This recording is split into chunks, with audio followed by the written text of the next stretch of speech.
Namaskar friends, welcome to session 37 in our course on processing of polymers and polymer composites. As we are in the last phase of our course, we are focusing on the secondary processing of polymer matrix composites. So majorly there are two processes that are common in secondary processing, that is the joining as well as the machining. We have already seen the joining processes. If you remember, 5 different types of joining processes we have seen in context of the polymer composites. Very easily we can remember. If you have gone through the previous sessions, you will be able to recall that we have seen the fundamental or the basics of the adhesive joining process for polymer composites. We have then seen the mechanical fastening process, the microwave joining process, induction welding as well as resistance welding process. Finally, we shifted our attention towards the machining of fiber reinforced plastic parts. Now, if you see the overall production cycle or overall product development cycle for polymer matrix composites, you will see that initially we make the composite parts using the standard primary manufacturing processes such as hand layup or spray layup, filament winding, pultrusion, vacuum bag molding, resin transfer molding. There are a number of processes well developed for making of composite parts, specifically polymer matrix composite parts. But when we shift to intricate products, when we shift to large structures, we cannot make large structures using the primary manufacturing processes, and therefore we make individual parts using the primary manufacturing processes, and then we shift to the secondary manufacturing, that is joining as well as machining of these individually manufactured parts using the primary manufacturing techniques. And this joining and assembly of these parts usually requires different types of techniques. So 5 techniques I have already highlighted or outlined for joining of polymer composite parts, and today we are going to focus on machining aspects. If you remember, in the last session, I think 2 or 3 sessions, we have focused on the problem areas associated with machining. We have seen that hole making is an unavoidable machining operation in case of polymer matrix composites. Why? Because as I have told you that microwave joining, induction welding, resistance welding are in the process of development. So these processes have been developed for some set of composite materials, are not equally versatile or not equally applicable to all family of composite materials. So whenever you change the polymer, you change the fiber, the joining technique will also automatically change. But the 2 techniques remain very important and are not much specific or not much relevant or not much dependent on the type of material of the fiber as well as the matrix. So these 2 types of joining strategies are the adhesive joining technique and the mechanical fastening technique. In mechanical fastening, you can make a hole and use the fasteners to do the assembly operation. Similarly, in adhesive joining, you can do the surface preparation and use the adhesive to make a joint. So therefore, major focus of industry is towards these 2 techniques, that is adhesive joining as well as mechanical fastening. And in mechanical fastening, the major challenge is the hole making operation in the composite parts, and therefore we have emphasized in detail that what are the issues related to hole making in polymer matrix composites. And in the last 2-3 sessions, our focus has been on this operation only, which is inevitable operation for making a composite structure.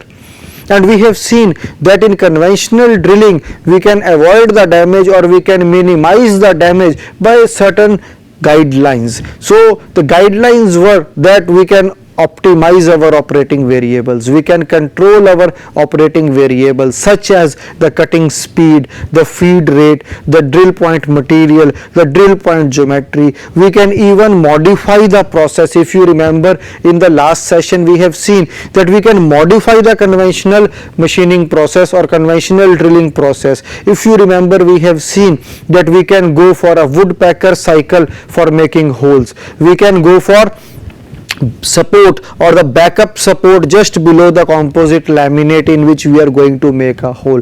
And finally, we have seen that modification in the process can lead to reduction in the damage. So we have seen the three methods that are the modifications in the conventional drilling technique.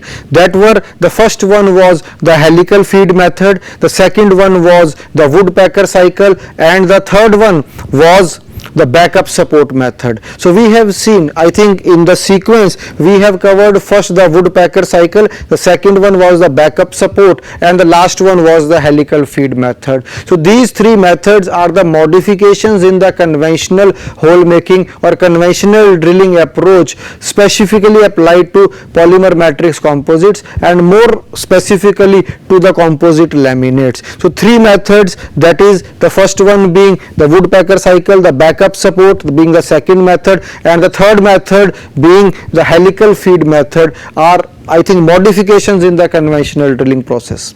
Again and again I am emphasizing so that that can come to your mind and very easily you can remember that somebody may question you that what modifications can be done in the conventional drilling in order to avoid the damage. So very easily you can count on your fingers that these are the three methods which have been established worldwide through research and which minimizes the damage around the hole. But must I address that these are not the only three methods which have been investigated. There are other techniques also which people or researchers have adopted to minimize the damage due to hole making operation. Now what are these methods? Now these methods we are going to cover today. We are going to cover the non-conventional hole making approach today. We are going to cover the non-conventional drilling techniques that have been developed in order to minimize the effect of damage that happens or that occurs due to the drilling operation. And there are number of such techniques which have been adopted, but we are going to cover maybe two or three important methods that fall under the non-conventional hole making of polymer matrix composites. So very quickly we will go through these techniques and try to understand the importance of each one of them in minimizing the drilling induced damage.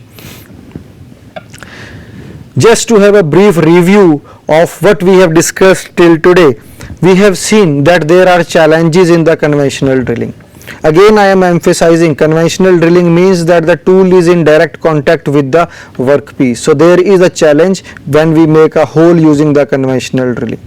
Then in the previous session we have covered that we can use a helical feed method, we can use a backup support method, or finally we can use a helical feed method in which we can try to minimize the damage. So different techniques can be done, that is woodpecker cycle, helical feed method, backup support method. All those are modifications in the conventional drilling in order to avoid the damage. So the damage is still not avoided, still there is damage, but it is minimized if we use these three techniques. But finally there are other techniques which have been developed which try to completely eliminate the damage that happens due to the drilling operation. So this is one form of damage we can see here on your screen. This is the push down type of delamination. This is because of the thrust force generated during the contact of the drill with the laminate. Then there is peel up delamination. These fibers represent the peel up delamination. This is the push down type of delamination towards the exit of the drill. Then there is matrix debonding also. Sometimes the matrix may fail. So major damage forms are the peel up delamination at entry and the push down delamination at hole exit. And this is not new. I think in the last 2-3 sessions we have seen different figures, diagrams, schematics representing the peel up delamination and push down delamination, and our endeavor has to be to minimize these two types of damage forms. This is another damage form you can see around the hole. This white portion represents the damage to the fibers and the matrix, and schematically it has been represented here. DO represents the original diameter of the hole, that is our objective, our goal, and this shaded portion represents the damaged area around the hole. And we have also seen the delamination factor as FD is equal to D max by DO in one of our previous sessions. So here also D max is shown. This is D. This arrow represents D max, that is the maximum diameter up to which the damage has been reported or recorded or quantified, and this is the DO, that is our original diameter that we have planned. So the ratio of Dmax by DO is called the delamination factor. Now our objective is to minimize this damage. Let us just reinforce what we have covered till now, whatever I have spoken in today's session. The challenges encountered during conventional drilling of composites have already been discussed in the previous sessions. We have seen what are the different damage forms that are reported or that occur during the drilling of polymer matrix composites. In this session, some of the advanced machining techniques used for drilling of fiber reinforced processes will be discussed. So our focus today will be advanced machining methods. As the conventional drilling techniques struggle to meet the requirement of good quality holes, so we have seen that there are different forms of damage that takes place, and conventional drilling leads to this form of damage in fiber reinforced composites. There is an imminent need to develop innovative drilling methods that can reduce this effect of damage, and we have seen little bit of innovation in our previous session also, that there was a problem like where initially the same method that is used for making holes in metals or isotropic material or homogeneous materials were used for making holes in composite materials which are inhomogeneous and anisotropic. So those methods were not found to be suitable in case of composite materials. So when these methods were not found suitable for composite materials, innovative methods need to be developed. So people focused, or researchers focused on the conventional drilling approach only, and in conventional drilling they found out that yes, let us derive some knowledge from the nature, and Woodpecker cycle was investigated and it was found to be partially successful in reducing the damage. Then backup support method was innovated, or maybe innovation was done, or maybe some creativity was used to support the laminate from bottom so that the plies do not open up, and then the backup support method was developed. Finally, a helical feed method was developed, just a modification of the conventional drilling to minimize the effect of damage. So conventional drilling had issues. Creativity and innovation was used to modify the conventional drilling approach to reduce the effect of damage. Then finally, the vibration assisted drilling was developed. It is an example of innovative drilling method which can be used for making of good quality holes in fiber reinforced composites with greater efficiency. Now today we are going to cover this vibration assisted drilling technique, which falls under the unconventional method of hole making. So conventional method we have seen, a few innovations in conventional method we have already seen. Now we are going to focus on the vibration assisted drilling, that is unconventional method. On your screen you can see that vibration assisted drilling, we can give vibration to our drilling tool. So we can see we can give longitudinal vibration, the drill tool is rotating, or the twist drill is rotating, as well as it is vibrating at ultrasonic frequency. So we can give vibration as per our requirement. So in ultrasonic vibration we will have ultrasonic range only. So in vibration assisted drilling we can give longitudinal vibration, we can give torsional vibration also, we can give combined torsional and longitudinal vibration. Now depending upon why a vibration is given, because in conventional drilling the major problem arises when the tool is in constant contact with the workpiece, and when the tool is in constant contact with the workpiece, it may lead to fiber pull out, it may lead to delamination, either at the entry in the form of peel up delamination or at the exit in the form of push down type of delamination. So the delamination is major issue, and this vibration assisted drilling will lead to intermittent contact. Maybe it will not be a continuous contact between the tool and the workpiece, it will be an intermittent contact. The tool will be coming in contact with the workpiece at an time interval. The time interval may not run into minutes and hours, but that will certainly be in the range of microseconds or picoseconds. So it is vibrating as well as coming in contact with the workpiece. So that intermittent contact will certainly reduce the thrust force generated between the tool and the workpiece. The cutting mechanism of vibration assisted drilling is significantly and substantially different from the conventional drilling.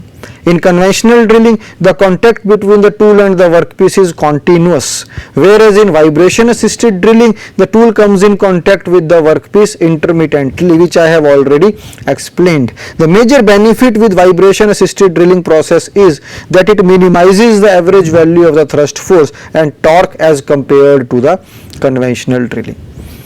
Now, if you remember in our broad summary of tools and techniques that are used for avoiding the damage, we have seen that one important technique is the dedicated machine tools for avoiding the damage. And this vibration assisted drilling is one example of this dedicated machine tools. As I think we have discussed that in most of the cases engineers use the same machines for making holes in composite materials as they use for metals. But here we can see that if we modify our machine tool, now one modification that is suggested here is that the tool must vibrate in order to minimize the damage, whereas in conventional machines the tool will not vibrate, it will rotate and it will be fed into the workpiece and it will be in continuous contact with the composite laminate, and therefore it will lead to higher values of thrust force and torque, leading to damage. If we modify our machine tool, we are able to induce vibration into the tool material or into the tool. It will result in reduction in average value of the thrust force and torque, thus leading to minimum damage around the drilled hole in case of polymer matrix composite laminates. This is one research article which has been published by Makhdoom et al. It has been published in 2014, Journal of Sound and Vibration. You can see 2014 is not far ago, maybe it is hardly 2 years back, which means that people are still doing research and trying to find out innovative methods for making damage free holes in composite materials. So these materials are the materials of the future and are going to be used in numerous applications, maybe leading from high-end aircraft applications to domestic applications in our household, as well as in sports equipment, as well as in marine industry. So the materials have got application in wide range of engineering products. But the problem is of hole making, and here this particular article reports that the ultrasonically assisted drilling is better in context of the forces generated during the drilling operation. So you see the effect of ultrasonic assisted drilling on fiber reinforced plastics. Here the effect is very clear. This is a thrust force. You can see in conventional drilling, the green signal is a thrust force signal for conventional drilling, and the black signal is for the ultrasonically assisted drilling. So you can see the order of difference between the thrust force generated during conventional drilling and generated during ultrasonic assisted drilling. Similar is the case with torque. We can see the torque in case of ultrasonic assisted drilling is very less, whereas in conventional drill is quite high. So this is the full engagement. If you remember in previous sessions we have seen that how the signal varies when the drill enters the composite laminate. If you remember, some of you who may have missed that session may also recall, or today I am again emphasizing that these are the signals that are recorded using the dynamometer, which is used for recording of the forces, and 4-component drill dynamometer is used for recording these forces. So these forces give us an idea that how the process is progressing and how, when the drill is touching the laminate, when it is under full engagement, when the drill has come out of the hole. So here you can see on x-axis is time. So this signal is time bound. So as soon as the drill starts making a hole, till the time it comes out of the laminate after completing the hole making operation, this signal is recorded online using a drilling dynamometer. So here very easily we can compare using these signals recorded from the drilling dynamometer that conventional drilling is producing more force as compared to the ultrasonic assisted drilling, more torque as compared to the ultrasonic assisted drilling. So the conventional drilling, more forces, higher magnitude of forces, more damage. Ultrasonically assisted drilling, less magnitude of forces, less damage. So very easily it can be concluded that if we use ultrasonically assisted drilling, our performance will be better. Mind you, one thing I must address here, that this particular results that are established here may be for a specific family of composite material. It may not be true for all types of composite materials. Maybe ultrasonically assisted drilling may find suitable results or may lead to suitable or optimal results in case of synthetic fiber, maybe glass fiber, carbon fiber, aramid fiber reinforced composite materials. But these results cannot be directly applied to natural fiber reinforced composite material, where we have natural fibers, maybe Grevio, Optiva, Sisal, Nittel, hemp. Wherever we have natural fibers, we need to again investigate and find out that whether these results are valid for the natural fiber reinforcement also or not. Now different variations or variants of vibration assisted drilling are investigated in research. Vibration assisted twist drilling, where the drill that is used is a twist drill, standard twist drill, ultrasonic machining, then rotary ultrasonic machining. So whatever we have seen, it is ultrasonic assisted drilling, UAD. We can have the same variant is the vibration assisted twist drilling. So this is our vibration assisted twist drilling. With the help of diagram we have tried to explain. The first one is the vibration assisted twist drilling, VATD, vibration assisted. This is the work material, a twist drill, standard twist drill. This is a feed rate. The vibration is given in the longitudinal direction and the tool is rotating also. So this is VATD process. Conventional drilling process, only addition is the vibration given to the drill in the longitudinal direction. Then there is ultrasonic machining. There is no rotation of the tool. Here we see there is a rotation of the tool. In ultrasonic machining, there is no rotation of the tool. Only ultrasonic vibration is there. The feed is given in this direction, that is the axial direction of the tool.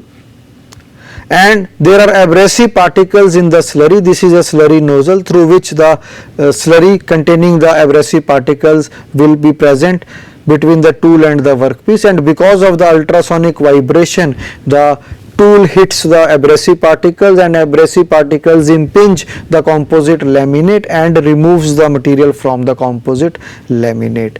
Then another modification is the rotary ultrasonic machining. Here we can see there is a rotation given to the tool. Even if we use a hollow tool, we can put the coolant also through the hollow tool towards the machining zone. So the coolant can also be given, and vibration is given, which is common in all these techniques. So we have a vibration, we have a rotation given to the tool, and there is a diamond core drill which can be used. We give feed in the axial direction. This is the axis of the tool. This is the vibration. So the difference between vibration assisted twist drilling and ultrasonic machining is that in ultrasonic machining there is no rotation, only ultrasonic vibration. In case of vibration assisted drilling, there is rotation also, and here in rotary ultrasonic machining there is a combination of rotation and the vibration, and then the tool does not come in direct contact with the workpiece, but it just impinges the workpiece with the help of slurry particles. This is rotary ultrasonic machining. The tool is rotating. Tool is provided the tool is provided the ultrasonic vibration as well as rotation, as I have already highlighted. Diamond coating is used at the end of the tool. Coolant is used to reduce the heating of the tool. So this is the result. We can see this is a glass fiber reinforced epoxy composite. These are the holes successfully made without much damage. Workpieces with the drilled hole. So many workpieces have been drilled using the rotary ultrasonic machining technique. And this is a close up of the cutout rod. So if you use a hollow tool, it will only cut the workpiece material that is coming below the hollow tool, and the central portion will be removed as the cutout rod, which is shown here. So this glass fiber reinforced epoxy laminate has been cut or has been drilled using a hollow tool, and therefore we are getting a close up of the cutout rod. Again, you can see the holes drilled by the rotary ultrasonic machining and conventional drilling. This is conventional drilling. You can see the fiber pull outs, and a clean cut hole has been cut using the rotary ultrasonic machining. So the whole quality that we get in case of rotary ultrasonic machining is better as compared to the conventional drilling approach. Now, what can be the advantages of vibration assisted drilling? So we have seen different variants of the vibration assisted drilling process. We have seen vibration assisted twist drilling, we have seen ultrasonic machining, we have seen rotary ultrasonic machining. So the different variants lead to advantageous situation for us as compared to the conventional drilling approach. So what are the advantages? The advantages are reduced drilling thrust force and torque, which we have already seen with the reference of one of the research articles. Significantly improves the chip expulsion, so chip removal is better, especially in case of a hollow tool. From center we can easily remove the chips. Improvement in both the hole roundness and size, so out of roundness error is reduced in ultrasonic assisted drilling. Drill life is more because the drill is not coming in direct contact with the workpiece, it is coming in intermittent contact with the workpiece. Then increased material removal rate is there, increased hole surface finish is there.